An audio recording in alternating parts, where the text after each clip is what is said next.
Hello and welcome back to Silver Griffin Makes a Thing, where we make whatever we feel like at the moment. I'm back with another doll. This one was meant to be on time for Mermay, but things got a little bit delayed. You see, my mom just graduated from college. Of course, I had to go out and see her. We're all extremely proud of her, and she's taking a bit of a break from the chaos, which is extremely well deserved. For Mermay, I wanted to make a sort of companion piece to Diana, who I did last year. That meant making another mermaid character from the October Daye books. This time, I'm making a doll of the titular October herself. She gets turned into a Merrow, a kind of mermaid, a couple of times throughout the series, so I thought it would be a lot of fun to make her my Mermay project. For those unfamiliar with the series, the October Daye books are a series of urban fantasy novels set in San Francisco, written by Seanan McGuire. They follow the adventures of a part fairy, part human, private investigator / knight errant named October, or Toby, Daye, as she reluctantly goes off to save the kingdom, one of the many teenagers she's unofficially adopted, fairy in general, or on occasion, herself. It's an absolutely brilliant series with incredible world building and really, truly wonderful characters, and it's become my second favorite series of books pretty much ever, right behind the Valdemar books. See my video on making the Queen's Own companion Roland. I've been toying with making Toby for a while now, but when I learned that there was a mermaid Toralei made for the Great Scarier Reef line, I realized I had too good an opportunity to pass up. You see, at the beginning of the series, Toby spends 14 years transformed into a koi, and subsequently every time she gets turned into a Merrow, she has a tail covered in orange, black, and white scales. Come on, it's too perfect. Orange Toralei, orange, black, and white Toby. I couldn't resist. Well, I've made you all wait long enough, let's get to work. The prep work here is all very standard. I cut her hair as short as possible, dunk her head in boiling water to soften the vinyl so it can be removed without damaging the neck peg, scrape out the plugs, cut off her cat ears with an X-Acto knife, and wipe off her factory face with pure acetone.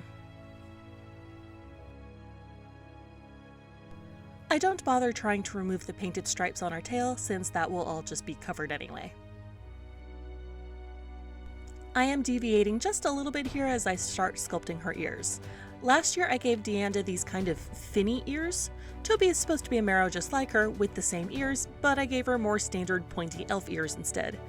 I don't remember why. Honestly, I think I kinda just forgot because I was throwing myself into the project and just sort of ran with it. I did decide that, because they were so pointy, that this doll was going to be based on Toby as she appears in book 13, The Unkindest Tide. By this point, Toby is a lot more fae than human, and her appearance becomes more and more fae every time she shifts the balance of her hybrid blood in the fae direction.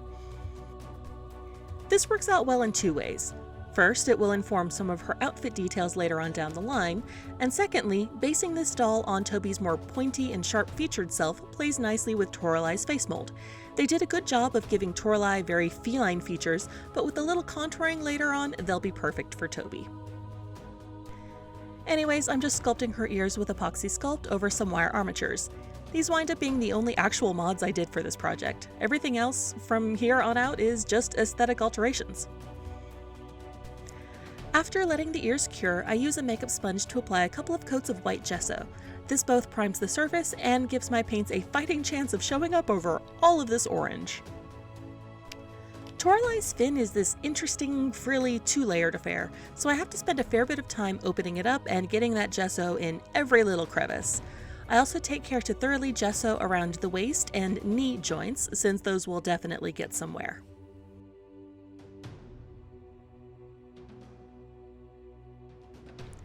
When the gesso is completely dry, I paint her skin. Toby's pretty pale, so I'm going for a very light skin tone here, and I'll be using pastels later to do a bit of color correction because it turns out that the color of paint that I mixed wasn't quite what I had in mind.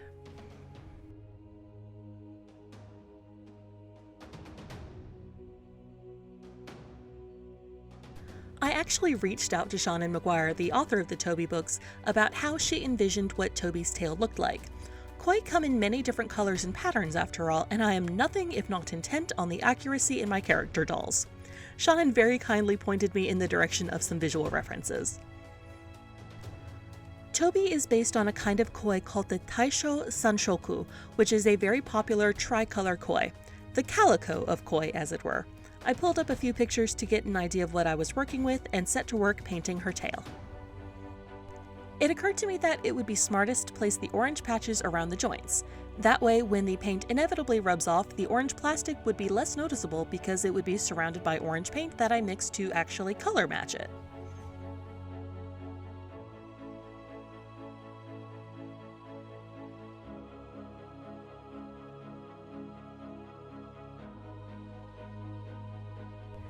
I also painted on little individual scales in all three colors to blend her fishy half into her human half and paint the webbing between her fingers. Here she is all painted. Before I start the face up, I give her a reroot. I'm giving her ashy brown hair streaked with blonde highlights. One of the changes in her appearance that goes along with her shifting blood is the lightening of her hair. Shannon calls it a magical highlighting session in the books, which I find delightful. Since Toby likes doing her hair even less than I do, I'm staying simple and giving her a fairly short ponytail. I've got hair in the colors Honey Ash Blonde and Grunge from the Doll Planet, and I'm cutting the lengths in half so I don't waste a ton of it. I have a needle with the eye cut at an angle set into a hand drill to use as a rerooting tool. I just load the eye of the needle with a few hairs and stab them carefully into the vinyl head. As always, I reroot thickly along the part and hairline and more sparsely across the rest of the head. At some point in here, I realized she had a hole in her head from where I cut off her original ears, so I tried filling it with some friendly form thermoplastic. Results were kinda mixed. The plastic didn't really stick to the vinyl of the head. I think next time I'm just gonna use hot glue. I did find I was running into trouble around the ears and kept scraping against them when I was rerooting around them. Maybe next time I'll try Delightful's technique of sculpting removable ears, taking them off for the reroot, and then gluing them in place later so I can avoid that problem. I just like it when ears and things like that are really seamless with the head, you know, and I don't know how that's gonna work, but you know, I think it'll be worth a try. When I have all the hair plugs in place, I flip the head over, fill it with Fabritac glue, and let it dry.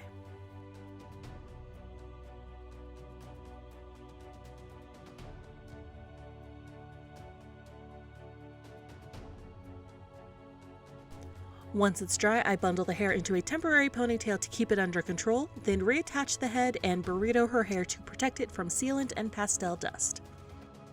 Time to blush! I gave her a coat of Mr. Super Clear off screen. Since I was running a little bit low on MSC at this point, and because I already used paint over a gesso base, I only gave her one initial layer before starting to apply pastels. I've become very enamored of Middle Rabbit Doll's technique of using colored undertones to bring a very realistic look to doll skin, and I've basically been using it for all of my dolls these days, aside from like the really monstrous ones that would be kind of hard to map out those temperature colors on anyway. I use a warm pinkish tone to start blushing the fleshy parts of her body, and add a touch of blue for where the skin naturally looks a bit cooler. I also use bluish gray and orange tones to give a little bit of shading to her tail fins so they don't look so flat.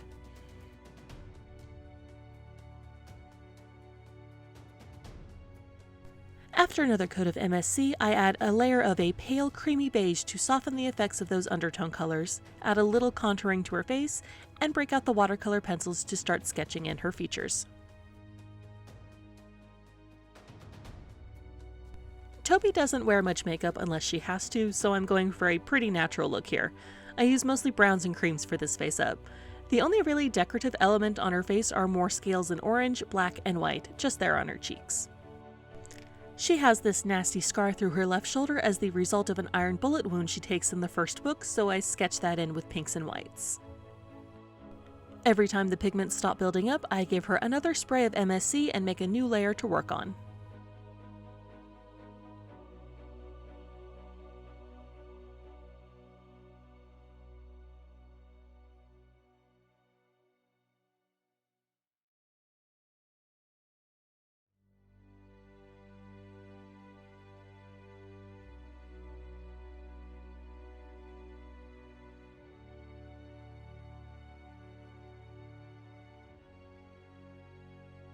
After a few layers, I switch to paints for the eyes and lips and to touch up some other details. She gets foggy blue eyes and a natural pink lip. I'm still trying to figure out how to film the face-up part without my head getting in the way all the time. Sorry about that. I have really bad eyesight, and while I do wear glasses, I see these tiny little details much better when I basically shove my face up right into whatever I'm working on.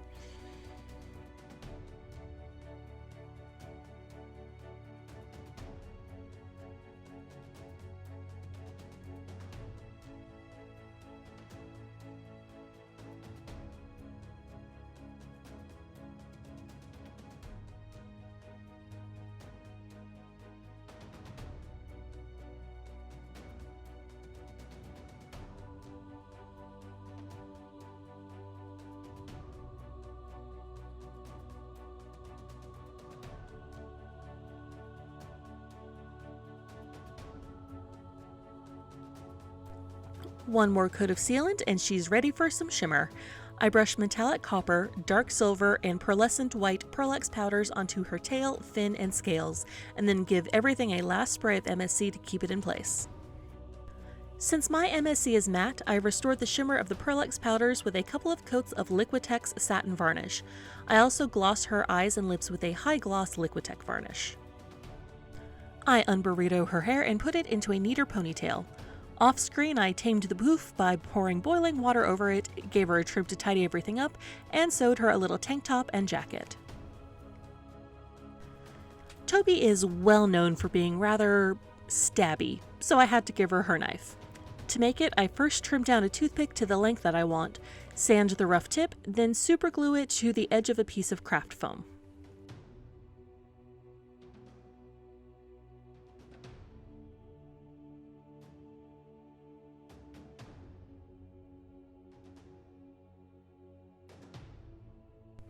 While I wait for it to dry, I bend a bit of wire into a belt buckle with some pliers and make a little belt from a strip of black leather.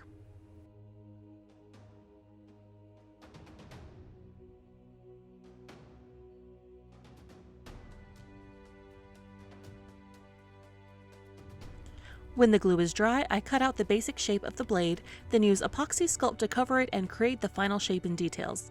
This did take some trial and error because epoxy didn't really want to stick to the foam, but I got there in the end.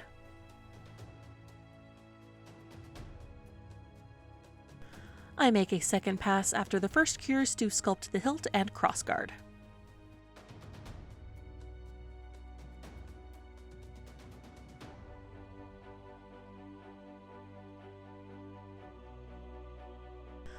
While that cures, I make a little sheath for the knife out of black pleather.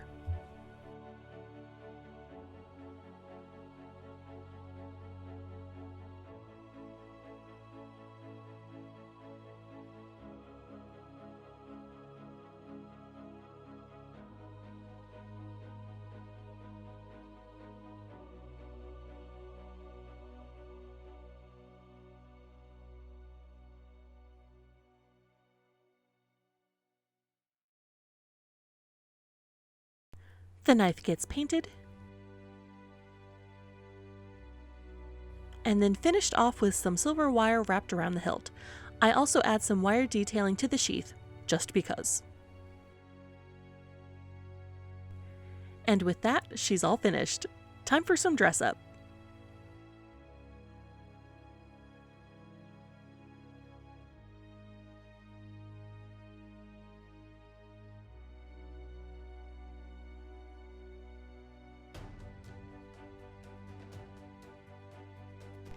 I really like how her jacket turned out, especially with this lining.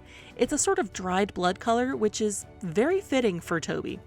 And as her tank top will attest, she gets stabbed a lot throughout the series. It's okay, she heals like Wolverine.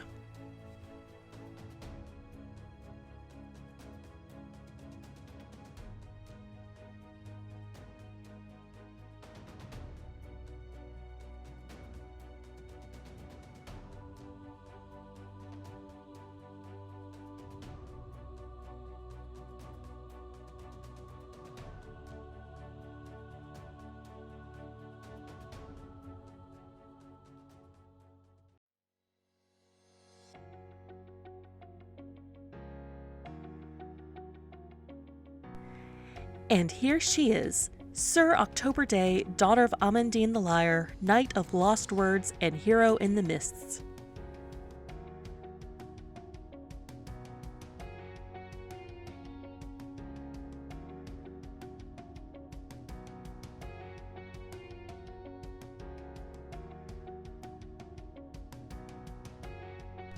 I adore her. I think she's my new favorite, actually. She was definitely worth taking my time on because she came out amazingly well. I am so happy with her.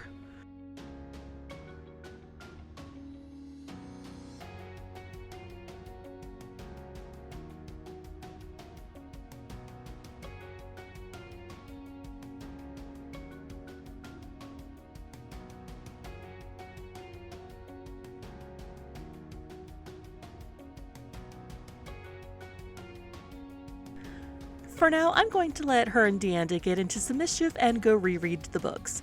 I have another doll video in the works right now and some upcoming collabs for later this year. If you want to see more of my work, like this video and subscribe so you never miss a thing. As always, the materials list will be down in the description. Thank you so much for joining me on Silver Griffin Makes a Thing, where we make whatever we feel like at the moment.